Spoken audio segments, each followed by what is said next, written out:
오늘 우리에게 주신 하나님의 말씀은 시편 1편 1절부터 6절까지 말씀인데요. 느헤미야의 말씀에 보면 이스라엘 백성들이 여호와의 율법을 그 자리에 일어서서 다 같이 낭독했을 때 죄를 자백하고 또 회개하는 역사가 일어났습니다. 대대로 시편 1편을 낭독할 때는 다 같이 이 느헤미야에 있는 말씀처럼 종교개혁 이후에 이렇게 일어나서 이 말씀을 봉독했는데요. 네, 우리 다 같이 일어나셔서 1절부터 6절까지 하나님의 말씀을 받도록 하겠습니다. 시작.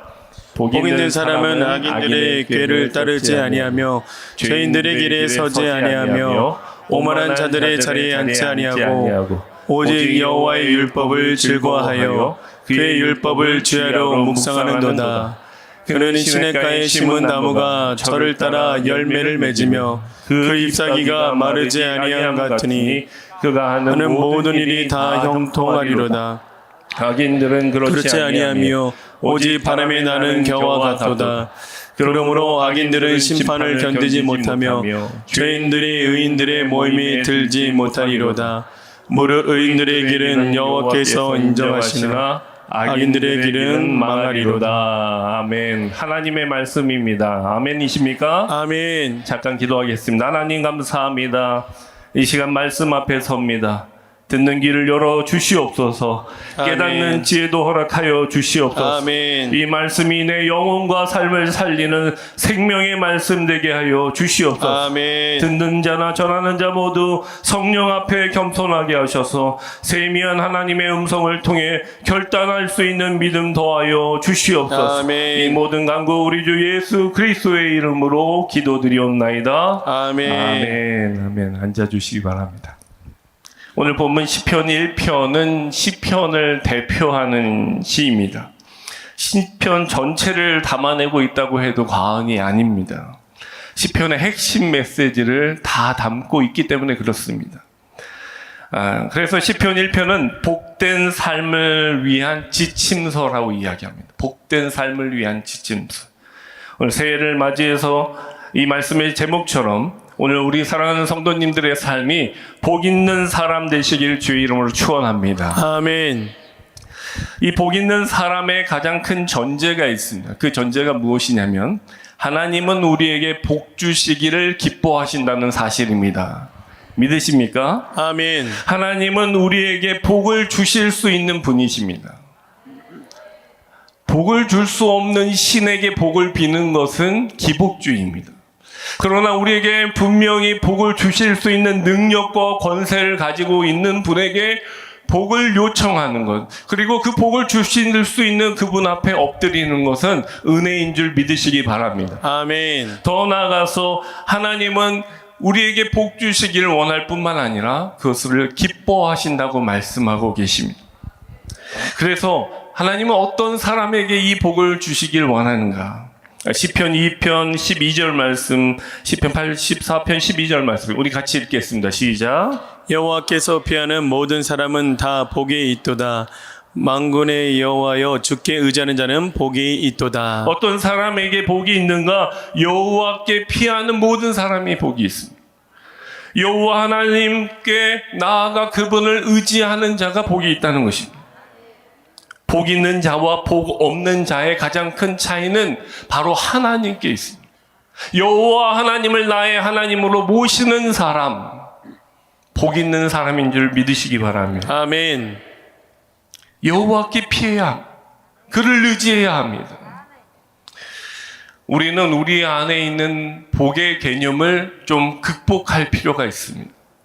세상적인 관점에 맞춰진 복을 이해하고 있느냐, 아니면 성경적인 관점에서 복을 이해하느냐, 그것이 그 사람의 신앙의 수준이 된다는 것을 보게 된다는 것이죠. 그 교회의 수준이 어느 정도 있냐, 이 복을 어떻게 생각하고 있느냐, 이 복을 어떻게 이해하고 있느냐에 따라서 달라진다는 것이죠. 복의 문제를 성경적으로 바르게 찾지 못하면 교회 안에서의 삶과 교회 밖에서의 삶의 가치가 달라진다는 것입니다. 이분법적으로 바뀐다는 거예요. 이중잣대입니다. 세상에서의 잣대와 교회 안에서의 잣대가 달라지는 것이죠. 그러다 보면 신앙과 삶이 모순되게 되어 있습니다. 시간이 지날수록 내적인 갈등이 일어나게 됩니다. 고민이 생깁니다. 신앙의 골이 깊어지게 되는 것이죠.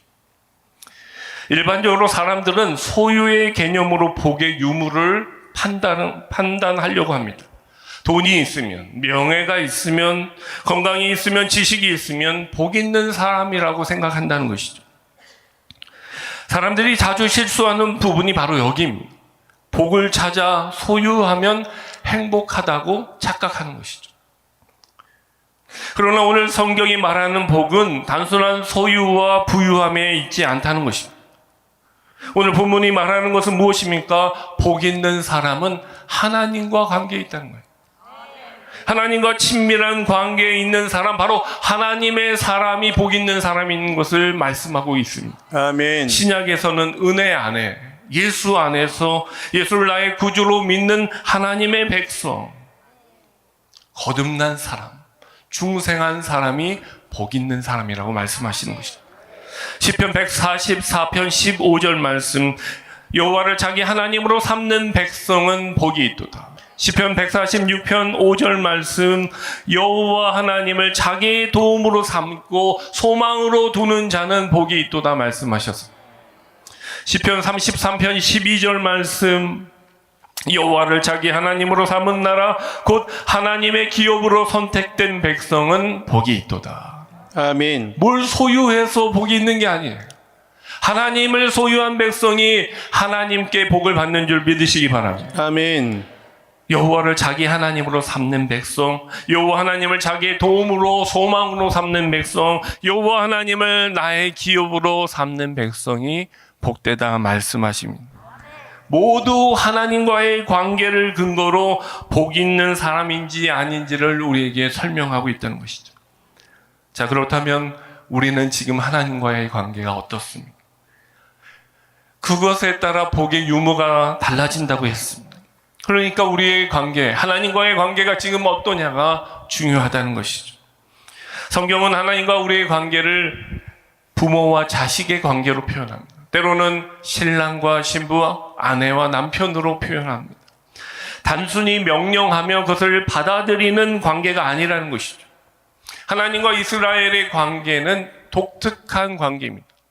언약을 통해 독특한 방식으로 친밀한 대화를 이룬다는 것이죠. 하나님은 말씀하시고 하나님의 백성은 그 말씀 앞에 엎드려 기도하는 것이죠. 그리고 하나님 앞에 능동적으로 나가는 것입니다. 오늘도 이 시간 우리가 어떻게 나왔습니까? 은혜의 보좌 앞에 담대히 나가게 되는 것입니다. 하나님과 우리의 관계가 그렇게 맺어지는 것이죠. 오늘 1절 본문에 있는 말씀 우리 같이 한번 읽어보도록 하겠습니다. 시작. 복 있는 사람은 악인들의 꾀를 따르지 아니하며 죄인들의 길에 서지 아니하며 오만한 자들의 자리에 앉지 아니하고. 아멘. 복 있는 사람, 하나님의 복을 누리는 사람, 하나님의 사람은 어떤 사람인가? 복 있는 사람의 삶의 태도에 대해서 좀 소극적인 측면을 우리에게 소개하고 있습니다. 이 복 있는 사람과 대조적으로 어떤 사람이 나옵니까? 악인들이 나옵니다. 죄인들이 나옵니다. 오만한 자들이 나오게 됩니다. 복 있는 사람은 이런 이유들의 사람들과 교제하지 않고 피한다는 것입니다. 마치 물과 기름처럼 함께 섞일 수 없는 존재가 복 있는 사람입니다. 의인이 피해야 할 사람들이 바로 이런 사람들이죠. 그들의 모습을 통해서 악한 자들, 죄인의 사람들, 오만한 자의 사람들의 모습이 어떤지를 우리에게 소개하면서 특별히 이 세 단어를 언급하고 있는 것을 보게 됩니다. 악인들의 꾀를 따르지 않는다. 이 따르다라는 말은 걷는다는 거예요. 걷는다. 죄인들의 길에 서지 않는다. 서다. 오만한 자의 자리에 앉지 않는다. 걷고 서고 앉는 것을 주의한다는 것이죠. 여러분, 길이 제대로 보이지 않는 광야에서 이 광야를 걸어가는 유목민이나 나그네들은 이 세 단어를 아주 실감나게 경험하게 됩니다. 길이 이 도시처럼 보이지 않습니다. 이 길인가 저 길인가, 여기에서 서야 되는가, 여기에서 주저앉아야 되는가, 실감나는 단어죠. 어디로 걸어야 가야 할지, 어느 길에 서야 할지, 어느 자리에 앉아야 할지 길이 보이지 않는 가운데 유목민들과 나그네들은 염려하고 걱정할 수밖에 없다는 것이죠. 왜요? 길이 보이지 않기 때문에 그렇습니다. 복 있는 사람은, 사랑하는 성도 여러분, 복 있는 사람은 어떤 사람이냐? 그 길이 어떤 길인지를 명확하고 선명하게 볼 수 있는 사람인 줄 믿으시기 바랍니다. 오늘 성경의 해석은 복 있는 사람이라고 표현했지만 원어 성경으로 명확하게 얘기하면 복 있는 그 남자 사람, 단수로 얘기하고 있는 것을 보게 됩니다. 복 있는 그 남자 사람, 꼭 남자만이 아닙니다. 한 사람, 복 있는 한 사람과 반면에 악인들, 죄인들, 오만한 자들, 복수로 설명하고 있는 것을 보게 됩니다. 수많은 죄인들에 둘러싸여서 복 있는 한 사람, 하나님의 말씀에 붙들려 있는 한 사람이 궁지에 몰린 듯해 보입니다. 다수에 의해서 포위되어 있는 사람처럼 보여집니다. 그러나 그들이 다르다는 거예요. 1절 말씀, 악인들의 꾀를 따르지 않는다. 불경건하고 사악한 자의 꾀를 따르지 않는다는 거예요. 여러분, 꾀라는 게 무엇입니까? 악한 행동을 위해 깊이 생각해서 계획하는 거예요. 단순히 잠깐 나쁜 생각을 하는 게 아니라 그 나쁜 생각을 깊이 상고해서 계획하는 것입니다. 여러분, 악한 것은 사실은 그리 시간이 많이 들지 않습니다. 여러분, 거짓말할 때 순간적으로 튀어나올 때가 더 많습니다. 충동적으로 악한 행동이 나옵니다. 시간이 오래 걸리지 않습니다. 우발적입니다. 즉각적으로 악한 행동이 나오게 된다는 것이죠. 그런데 이 악한 행동이 깊이 생각해서 계획하게 되면 얼마나 더 악해지겠습니까? 그러니까 여러분, 형량에서도 우발적인 살인과 계획적인 살인은 형량의 차이가 무척 납니다. 여러분, 복 있는 사람은 처음부터 그 악한 사람의 꾀를 걸어가지 않는다고 말씀하고 계십니다. 따르지 않는다라는 말은 처음부터 걷지 않는다는 것입니다. 처음부터 그 악한 사람의 꾀에 그 깊이 계획하고 생각하고 있는 그 악한 길로 나아가지 않는다는 것이죠. 처음부터 복 있는 사람은 그럴 수 없다는 것입니다. 악한 시작을 하지 않는다는 것이죠. 사랑하는 성도 여러분, 올 한 해 여러분의 삶 가운데 악한 꾀에 넘어지지 않기를 주의 이름으로 축원합니다. 아멘. 처음부터 걷질 마십시오. 그것이 악하다고 생각하는 그 시작부터 여러분 발을 끊으십시오. 두 번째는 죄인들의 길에 서지 않는 것입니다. 죄 많은 행동을 계속 모의하고 만들어내는 것이죠. 그 죄인들의 길에 서지 않는다. 여러분, 죄의 길에 들어서지 않기 위해서 해야 하는 것이 무엇입니까? 죄의 길에 서지 않기 위해서 우리가 해야 되는 것은 단순히 죄를 안 짓는 것이 아닙니다. 유다서 1장 20절 말씀 우리 같이 한번 읽어보겠습니다. 시작. 사랑하는 자들아, 너희는 너희의 지극히 거룩한 믿음 위에 자신을 세우며 성령으로 기도하며 너희의 지극히 거룩한 믿음 위에 자신을 세워라. 우리의 삶을 단순히 죄를 안 짓는 삶이 아니라 거룩한 믿음 위에 세워가야 한다고 말씀하고 계십니다. 그리고 성령으로 기도하라고 말씀하시는 것이죠. 거룩한 삶이 있어야 됩니다. 단순히 죄를 안 짓는 삶이 아니라 여러분의 삶이 하나님을 닮아가는 거룩함에 이르길 주의 이름으로 축원합니다. 아멘. 내가 거룩하니 너희도 거룩하라고 말씀하셨습니다. 인생의 목적은 행복에 있지 않습니다. 인생의 목적, 하나님이 우리에게 원하시는 목적은 거룩함입니다. 골로새서 1장 22절, 거룩하고 흠없고 책망할 것이 없는 자로 그 앞에 세우고자 하셨으니.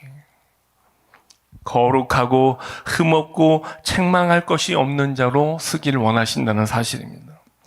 죄의 길에 서지 않는 것이 아니라 하나님의 형상을 닮은 거룩한 자로 세워질 때 하나님이 기뻐하신다는 사실입니다. 세 번째는 오만한 자들의 자리에 앉지 않는 것입니다.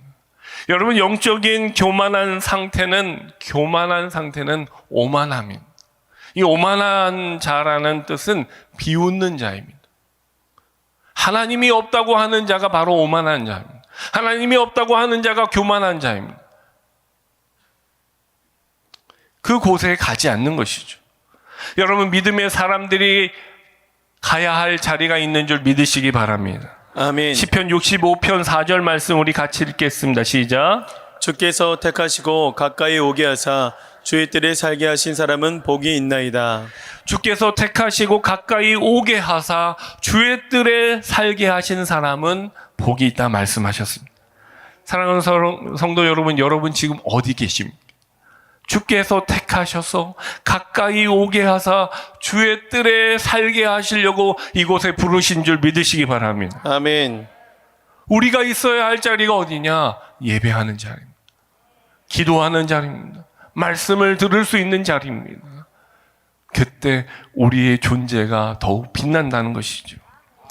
복 있는 사람들의 자리가 있고 그 자리는 다르다는 것입니다. 복 있는 사람들의 길이 다릅니다. 그 길이 분명히 존재한다는 것이죠. 세상과 같지 않습니다. 2025년도 우리 사랑하는 성도님들의 삶이 복 있는 사람의 길에 서시길 주의 이름으로 축원합니다. 아멘. 복 있는 사람의 자리에 있기를 주의 이름으로 축원합니다. 아멘.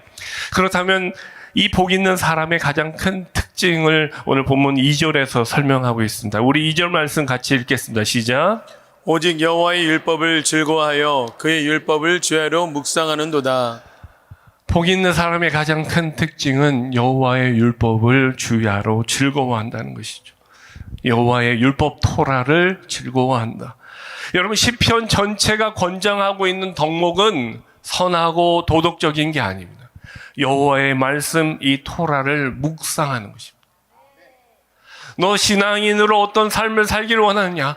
말씀 붙들고 사는 삶이 여러분 인생에 있기를 주의 이름으로 축원합니다. 아멘. 영적인 교훈을 담고 있는 모든 여호와의 말씀, 이 토라를 전통적으로 즐거워하는 것입니다. 우리 좀 전에 말씀을 읽기 위하여 다 같이 일어나가지고 말씀을 봉독했던 것처럼 여호와의 말씀을 즐거워하는 것입니다. 햇패치라고 합니다. 이 햇패치는 좋아하는 것입니다.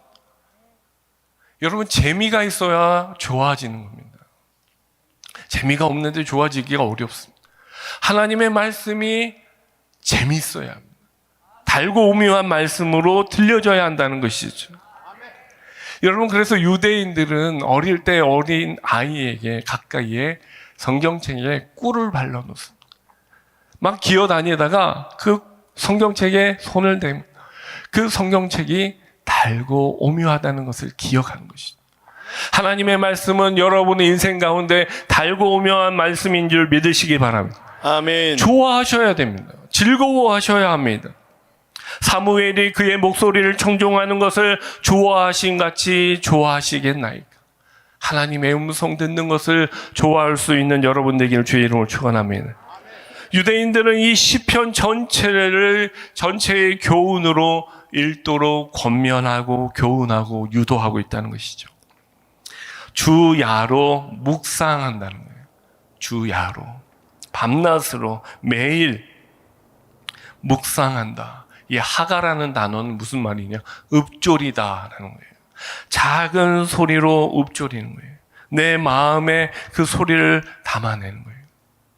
여러분 영혼 가운데 단순히 이 성경 말씀을 낭독하는 게 아니라 여러분의 영혼의 그릇에 이 말씀을 담아서 채운다고 생각하시고 읊조리는 것이. 복 있는 사람은 악인의 꾀를 쫓지 아니하고. 이것이 여러분 입으로 하는 소리가 아니라 내 마음에 담아둘 수 있는 말씀이어야 된다는 사실이죠. 하나님의 말씀이 여러분 영혼 가운데 부어지고 채워지면, 더 나아가서 여러분 마음판에 새겨지면 그 말씀이 여러분을 붙들 줄 믿으시기 바랍니다. 아멘. 시편 119편 11절 말씀 우리 같이 읽겠습니다. 시작. 내가 주께 범죄하지 아니하려 하여 주의 말씀을 내 마음에 두었나이다. 주께 범죄하지 않기 위하여 내가 주의 말씀을 내 마음에 두었나이다. 내 영혼 가운데 부었나이다. 내 영혼의 심령의 마음판에 새겼나이다. 이 말씀을 암송하는, 내 영혼에게 붙는 것이죠. 단순히 귀로만 듣는 말씀이 아니라 내 영혼에게 부어지는 말씀으로 채울 때 그 말씀이 내 영혼 가운데, 내 삶 가운데 역사한다는 사실입니다. 술 취하지 말라 이는 방탕한 것이니 오직 성령의 충만함을 받으라. 여러분, 이 말씀을 묵상하고 읊조리고 내 영혼 가운데 채운 사람이 술자리 앞에서 술을 먹을 수 있겠습니까? 막걸리가 좋아질 수 있겠습니까? 그 술 앞에서 술 취하지 말라. 이는 방탕한 것이니 오직 성령의 충만함을 받으라. 이별될 수 없는 것이죠. 이렇게 묻습니다. 목사님, 취하지만 않으면 되는 거 아닙니까? 여러분, 여기에서 단순히 취하는 정도를 얘기하는 게 아닙니다. 성령에 취해 있느냐, 술에 취해 있느냐, 선택하라는 것이죠. 여러분 올 한 해 선택이 말씀에 근거한 선택이 되길 주의 이름으로 축원합니다. 아멘. 말씀이 내 안에 차고 있으면 그 말씀대로 선택하게 되어 있다는 것이죠. 인생에 고난이 있습니다. 그 고난에 대한 이해가 되지 않을 때 신명기 8장 3절에서 6절 말씀을 묵상하는 것이죠. 너를 낮추시며 너를 줄이게 하시며 또 너도 알지 못하며 내 조상들도 알지 못하던 만나를 내게 먹이신 것은, 너를 광야 가운데 돌리신 이유는 사람이 떡으로만 사는 것이 아니라 여호와의 입에서 나오는 모든 말씀으로 사는 줄을 내가 알게 하려 하심이니라. 깨닫게 하기 위해서, 알게 하기 위해서 그 고난을 주신 것입니다. 낮추시기 위해서, 겸손하게 하시기 위해서, 그리고 하나님의 영광을 보라고 우리를 낮추시는 줄 믿으시기 바랍니다. 아멘. 예레미야 애가 3장 33절 말씀 우리 같이 한번 읽겠습니다. 시작. 주께서 인생으로 고생하게 하시며 근심하게 하심은 본심이 아니시로다. 주께서 인생으로 고생하며 근심하게 하심이 본심이 아니래요. 하나님이 이 고난을 내게 주신 이유가 무엇입니까? 왜 이토록 나를 괴롭게 만드십니까? 하나님 왜 나한테 이러십니까? 라는 의문이 들고 의심이 들고 불신이 들 때마다 이 말씀을 기억하는 것이죠. 내게 고생과 고난과 근심을 주시는 것은 하나님의 본심이 아니라 사랑이라는 것이죠. 이 말씀을 내 마음에 두면 이 말씀으로 인하여 즐거워집니다. 묵상하면 묵상할수록 그 말씀이 달고 오묘해진다는 것이죠. 예레미야 17장 7절에서 8절 우리 같이 읽겠습니다. 시작. 그러나 물은 여호와를 의지하며 여호와를 의뢰하는 그 사람은 복을 받을 것이라. 그가 물가에 심어진 나무가 그 뿌리를 강변에 뻗치고 더위가 올라오지 두려워하지 아니하며 그 입이 청청하며 가무는 해에도 걱정이 없고 결실이 그치지 아니한 같으니라. 시편 1편에 있는 말씀과 같이 여호와를 의지하며 여호와를 의뢰하는 사람이 어떤 사람이에요? 주의 말씀을, 주의 율법을, 여호와의 토라를 즐거워하며 묵상하는 자예요. 그가 어떤 사람이 됩니까? 물가에 심어진 나무예요. 시편에 얘기한 대로 시냇가에 심은 나무가 된다는 것입니다. 사랑하는 성도 여러분, 여러분 모두가 올 한 해 시냇가에 심은 나무, 물가에 심겨진 나무가 되길 주의 이름으로 축원합니다. 아멘. 우리 오늘 본문 3절과 4절 말씀이 이렇게 고백합니다. 그러나 물은 여호와를 의지하며 여호와를 의뢰하는 그 사람은 복을 받을 것이다. 그기는 그렇지 아니하며 오직 바람에 나는 겨와 같다는 거예요. 복 있는 사람이 어떤 사람인가? 시냇가에 심은 나무와 같다. 악인들은 어떤 사람입니까? 겨와 같다는 거예요. 특별히 이 복 있는 사람과 악인에 대한 대조를 그림 언어로 보여주고 있어요. 물가에 심겨진 나무. 여러분, 어디에 심겨진 나무요? 물가에, 시냇가에 심은 나무입니다. 오늘 이 말씀처럼 그 뿌리가 강변에 뻗치고 더위가 올지라도 두려워 아니하며 그 입이 청청하며 가무는 해에도 걱정이 없고 결실이 맺혀지는 것입니다. 이곳이 시냇가에 심은 나무이죠. 여러분, 이 시냇가에 심은 나무는 단순히 나무로 끝나지 않습니다. 무성한 열매를 맺습니다. 잎이 푸르게 되는 것이죠. 하나님의 말씀에 뿌리를 두고 있는 사람은 여전히 늘 언제나 푸르는 나무처럼 그 열매와 잎사귀가 많은 사람들을 유익하게 하는 줄 믿으시기 바랍니다. 아멘. 요한복음 15장 5절에서 8절까지 말씀 우리 같이 읽어보겠습니다. 시작. 나는 포도나무요 너희는 가지라. 그가 내 안에 내가 그 안에 거하면 사람이 열매를 많이 맺나니 나를 떠나서는 너희가 아무것도 할 수 없음이라. 사람이 내 안에 거하지 아니하면 가지처럼 밖에 버려져 마르나니 사람들이 그것을 모아다가 불에 던져 사르느니라. 너희가 내 안에 거하고 내 말이 너희 안에 거하면 무엇이든지 원하는 대로 구하라. 그리하면 이루리라. 너희가 열매를 많이 맺으면 내 아버지께서 영광을 받으실 것이요 너희는 내 제자가 되리라. 시냇가에 아멘. 심은 나무는 당연히 열매를 맺을 수밖에 없습니다. 이건 자연적인 현상입니다. 결국 내 말이 너희 안에 거하면, 너희가 내 안에 거하고 내가 너희 안에 거하면 무엇이든지 원하는 대로 구하라. 그러면 이루리라. 너희가 열매를 많이 맺으면, 시냇가에 심은 나무, 말씀을 늘 가까이 함으로 말미암아 그 말씀으로 많은 열매를 거둔 그는 아버지께 영광을 받으실 것이다. 여러분, 여러분의 삶의 열매를 통해 하나님께 영광을 올려드릴 수 있는 자들 되길 주의 이름으로 축원합니다. 그럴 때 너는 내 제자가 되리라. 예수의 제자가 된다는 거예요. 예수의 제자가 되는 길은 바로 여기 있습니다. 열매를 통해 하나님께 영광을 올려드리는 것입니다. 올 한 해 여러분의 삶 가운데 이 영광의 열매가 있기를 주의 이름으로 축원합니다. 아멘. 계시록 말씀해 보면 생명나무의 12가지 열매가 달마다 맺힌다고 이야기하고 있습니다. 그 잎사귀는 어떤 효과가 있는가? 만국을 치료하기 위한 잎사귀라는 거예요. 계시록에 있는 말씀입니다.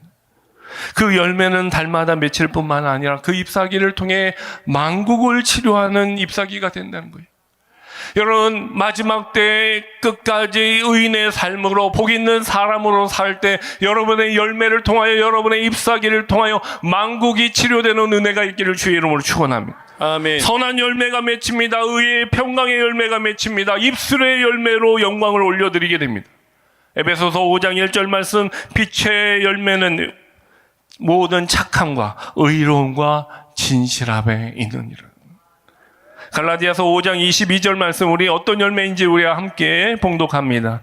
오직 성령의 열매는 사랑과 희락과 화평과 오래 참음과 자비와 양성과 충성과 온유와 절제니 이 같은 것을 금지할 법이 없느니라. 아멘. 이번 주에 목사님께서 이런 열매를 내적인 열매라고 했어요. 우리의 성품을 변화시키는 열매라는 거예요. 우리의 가치와 세계관을 변화시키는 열매입니다. 이 열매를 어떻게 맺을 수 있는가? 하나님의 말씀에 뿌리를 두고 있어야 된다는 것이죠. 그때 하나님의 사람, 하나님의 형상을 회복하는 자녀가 될 수 있다는 것입니다. 여러분, 열매의 특징이 무엇입니까? 열매의 특징은 시간이 필요합니다. 갑자기 열매가 맺혀지는 건 없습니다. 시간을 두고 그 열매가 맺혀지는 것을, 무르익어가는 것을 보아야 마지막에는 탐스러운 열매를 얻을 수 있게 됩니다. 여러분, 육체는 열매가 없습니다. 성경의 육체의 열매는 말하지 않습니다. 육체의 일이 있다고 이야기하죠. 육체의 일은 열매가 될 수 없습니다. 왜 그렇습니까? 즉각적입니다. 우발적입니다. 순간적입니다. 악한 것은 순간적으로 말할 수 있는 것입니다. 행동으로 옮길 수 있는 것입니다. 그러나 하나님의 열매, 성령의 열매는 오랜 시간, 고난과 역경과 말씀을 통해서 단련되어질 때 열매 맺게 되는 줄 믿으시기 바랍니다. 아멘. 마태복음 7장 17절에서 20절 말씀 우리 같이 읽겠습니다. 시작. 이와 같이 좋은 나무마다 아름다운 열매를 맺고 못된 나무가 나쁜 열매를 맺나니 좋은 나무가 나쁜 열매를 맺을 수 없고 못된 나무가 아름다운 열매를 맺을 수 없느니라. 아름다운 열매를 맺지 않는 나무마다 찍혀 불에 던져지느니라. 이러므로 그들의 열매로 그들을 알리라. 마지막 때 우리가 하나님의 사람인지 복 있는 사람인지 아닌지를 확인할 수 있는 것은 무엇입니까? 그들의 열매로 그들을 알리라. 나쁜 나무에서 나쁜 열매가 나옵니다. 좋은 나무에서 좋은 열매가 맺혀지게 되는 것입니다. 시냇가에 심은 나무, 물가에 심겨진 나무가 좋은 나무가 되는 것이죠.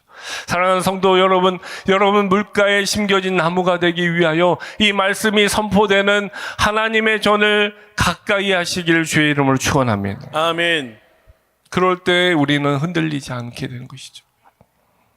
4절 말씀은 악인은 그렇지 아니하며 오직 바람에 나는 겨와 같다는 거예요. 여러분 겨가 어떻게 생겼습니까? 안에 알맹이는 없고 껍데기만 있는 게 겨입니다. 껍데기만 있는 상태예요. 아무런 가치가 없는 것이죠. 맛 잃은 소금과 같습니다. 경건의 모양은 있고 경건의 능력은 없는 상태가 바로 겨인 상태이죠. 시냇가에 심은 나무와 겨, 이 두 차이, 내가 겨인지 시냇가에 심은 나무인지를 알 수 있는 방법이 하나 있습니다. 그것은 무엇입니까? 바람이 불면 알 수 있습니다. 바람 불면 겨는 날아갑니다. 그러나 시냇가에 심은 나무, 뿌리 깊은 나무는 바람이 불어도 넘어지지 않는 것이죠. 극한 대조를 우리에게 설명하고 있다는 것이죠. 악인의 모습은 바람에 나는 겨와 같다는 거예요. 아무런 역할과 기능을 하지 못한다는 것입니다. 형식적일 뿐입니다. 고난이 부를 때 넘어지는 사람, 나는 겨와 같은 신앙인이었구나 라고 생각하셔야 되는 거예요. 여러분의 신앙이 비바람이 부는 고난 가운데서도 믿음으로 승리할 수 있는 시냇가에 심은 나무가 되시길 주의 이름으로 축원합니다. 아멘. 그러므로 5절 말씀, 그러므로 악인들은 심판을 견디지 못하며 죄인들이 의인들의 모임에 들지 못하리로다. 죄인들이 의인들의 모임에 들지 못한다. 악인들은 심판을 견디지 못한다. 바람만 불어도 날아가는 겨와 같은 악인들이 어떻게 심판을 견딜 수 있겠습니까? 죄인들이 의인들의 모임에 들지 못한다. 여러분 앞에 1절에서는 복 있는 사람은 단수로 쓰여졌습니다.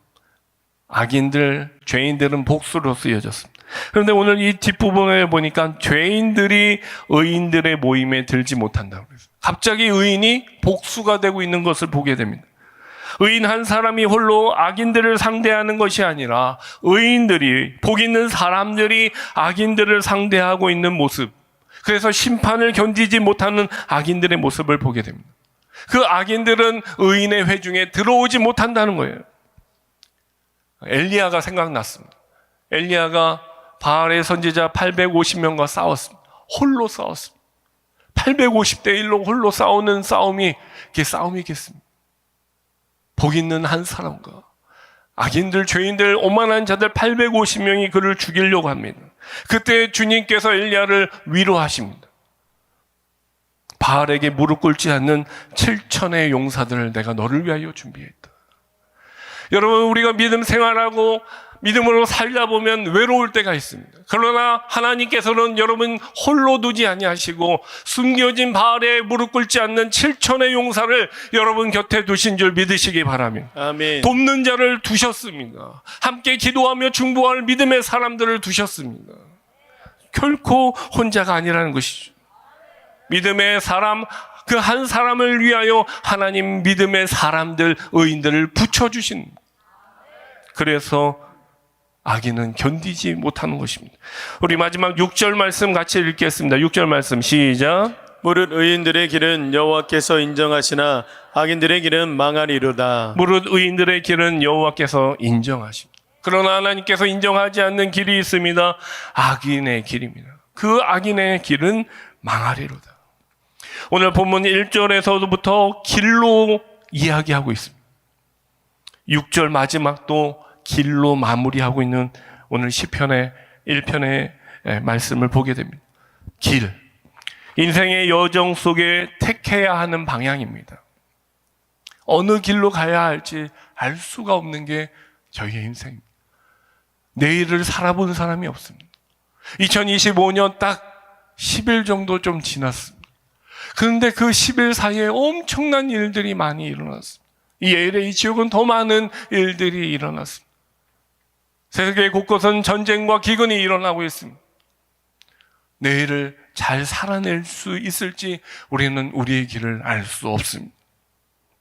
그러나 복 있는 사람은 하나님께서 풍성한 것, 열매 맺는 것으로 우리에게 더하여 주신다고 말씀하셨습니다. 그러나 악인의 길은 망할 수밖에 없다는 것이죠. 자식은 아버지를 떠나는 그 즉시 고아가 될 수밖에 없습니다.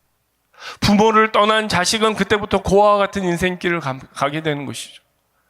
사랑하는 성도 여러분, 우리가 피조물로 지음받은 우리들이 하나님을 떠난다는 것, 창조주를 떠나는 것, 그 즉시 고아와 같은 삶을 살 수밖에 없습니다.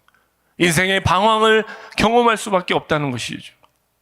하나님과 함께 걸어갈 때, 하나님을 가까이 할 때 하나님이 주시는 복을 누릴 수 있는, 그 아버지로부터 은혜를 누릴 수 있는 사람이 됨을 잊지 마시길 주의 이름으로 축원합니다. 아멘. 하나님이 우리에게 선택할 수 있는 여러 길을 주시지 않으셨습니다.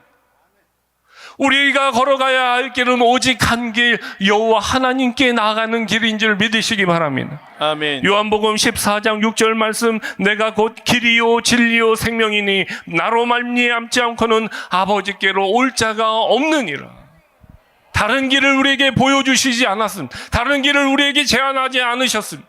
십자가의 길로만 우리를 인도하심을 믿으시기 바랍니다. 아멘.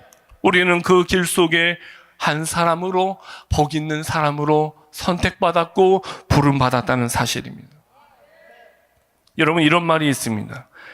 인생의 방황은 예수님을 만나면 해결이 되고 신앙의 방황은 좋은 교회를 만나야 해결이 된다. 아멘. 연초가 되면 교회 쇼핑을 하시는 분들이 많습니다. 오늘 이 시간, 이 자리에 쇼핑하러 오신 분이 있다면 여러분 정중하게 권면드립니다. 더 이상 쇼핑하지 마시고 좋은 교회를 통해 신앙의 방황을 멈추시길 주의 이름으로 축원합니다. 아멘. 인생의 방황은 예수 만나면 해결됩니다. 신앙의 방황은 좋은 교회를 만나면 해결됩니다. 아멘. 시편 119편 50절 말씀, 이 말씀은 나의 고난 중에 위로라. 주의 말씀이 나를 살리셨기 때문이라. 말씀이 있는 자리가 교회입니다. 그 말씀을 붙들고 기도하는 교회가 살아있는 교회입니다. 하나님은 우리가 그 복을 누리고 살기를 원하시고 기뻐하십니다. 우리의 삶의 뿌리를 생수의 강 말씀에 둘 때 무한한 열매와 푸른 잎사귀를 누릴 수 있게 되는 것입니다. 열매와 잎사귀가 마르지 않게 되는 것입니다. 새해에도 풍성한 열매로 하나님께 영광을 올려드리며 많은 이들을 유익하게 하는 예수의 제자가 될 수 있기를 주의 이름으로 축원합니다. 아멘. 디모데전서 6장 3절에서 5절 말씀 제가 읽겠습니다. 누구든지 다른 교훈을 하며 바른 말 곧 우리 주 예수 그리스도의 말씀과 경건에 관한 교훈을 따르지 아니하면, 말씀을 따르지 아니하면 그는 교만해집니다. 아무것도 알지 못하고 변론과 언쟁을 좋아하는 자가 됩니다. 투기와 분쟁과 비방과 악한 생각이 그를 사로잡게 됩니다. 마음이 부패해집니다. 진리를 잃어버려 방황할 수밖에 없게 된다는 것이죠. 사랑하는 성도 여러분, 한 해를 시작하면서 나는 어떻게 올 한 해 말씀을 붙들고 살 것인가? 내 신앙과 내 삶의 뿌리를 말씀에 두고 어떻게 살아갈 것인가? 매일매일 주어진 큐티를, 하나님의 말씀에 하나님의 음성을 듣고 낭독하고 묵상하고 암송하여서 여러분 영혼 가운데 하나님의 말씀으로 충만한 한 해 되기를 주의 이름으로 축원합니다. 아멘. 2025년 앞으로 우리는 한 번도 가지 못하는 길을 가게 될 것입니다. 내일을 알 수 없습니다. 그러나 우리가 의지해야 되는 건 무엇입니까? 하나님의 말씀입니다. 이 말씀을 통해 열매 맺게 하시고 영광 받으시고 제자의 삶을 살게 하실 그 하나님을 기대할 수 있는 저와 여러분 되기를 주의 이름으로 축원합니다. 아멘. 주의 말씀은 내 발의 등이요 내 길의 빛이라. 그 말씀이 여러분 삶의 빛이 되고 등이 될 줄 믿으시기 바랍니다. 아멘. 아멘.